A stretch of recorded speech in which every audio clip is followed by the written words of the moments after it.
How to use the cupping set. Body cups. 1. Clean thoroughly, remove body hair. 2. Wash cups and target areas on skin with warm, lightly salty water, and dry before cupping. 3. Before performing cupping procedure with a suction cup, make sure the inside of the cup is clean. 4. Select an appropriate size or type of cup. Smaller cups are for smaller body areas. 5. Smear an appropriate amount of oil, or skin cream onto the target area. 6. Place the cup on the appropriate part of the body. Cups may be moved while attached, the cream or oil acting as a lubricant. This allows for cupping of larger areas, or to adjust the placement of the cup for optimal cupping. When moving a cup, grip the cup low on the bowl, and use the fingers of the non-pulling hand to gently hold the skin taut behind the cup as it moves. 7. The cups can be used individually or in combination according to your preference. 8. After the desired elapsed time, simply release the pressure in the cup by pulling up on the cup's valve to release vacuum. Always use this method to release cup gently, rather than wrenching it away suddenly, to prevent skin damage. 9. It is normal for darkening to appear on the skin where cups are applied. This will dissipate in a few days. 10. It is possible that sometimes blisters may appear on the skin where the cup has been attached. When the blistering is serious, routine sterilization is necessary. Prick the blisters and apply disinfectant. 11. During each cupping session, keep the room warm. 12. Use for no more than 15 minutes, target area, 1-2 times daily, 10 days, area. After 10 days, give the area a rest of at least 1-2 days. Face cups.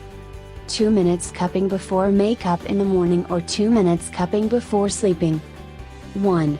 Wash your face. 2. Exfoliate with exfoliating brush. 3. Apply face oil or splash on water. 4.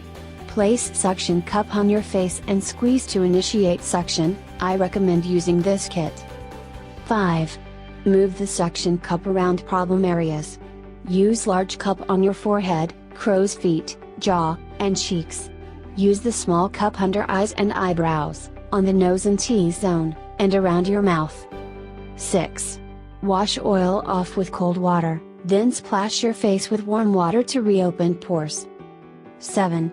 Repeat 2-3 times a week for 2-5 minutes. Contraindications. Do not use cupping on individuals equipped with a cardiac pacemaker.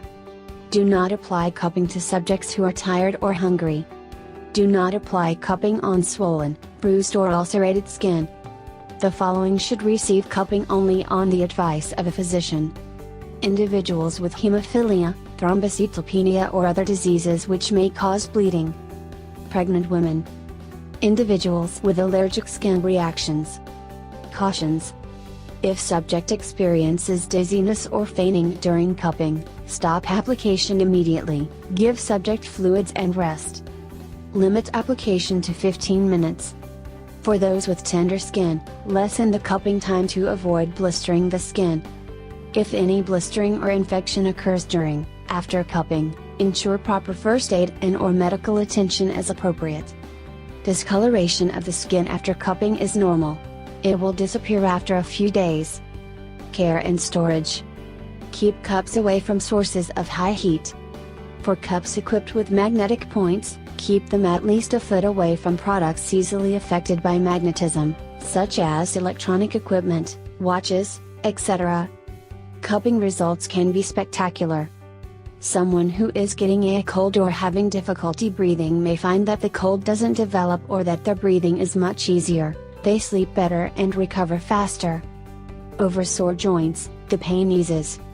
Over the abdomen, the sensation of blockage and tension goes away.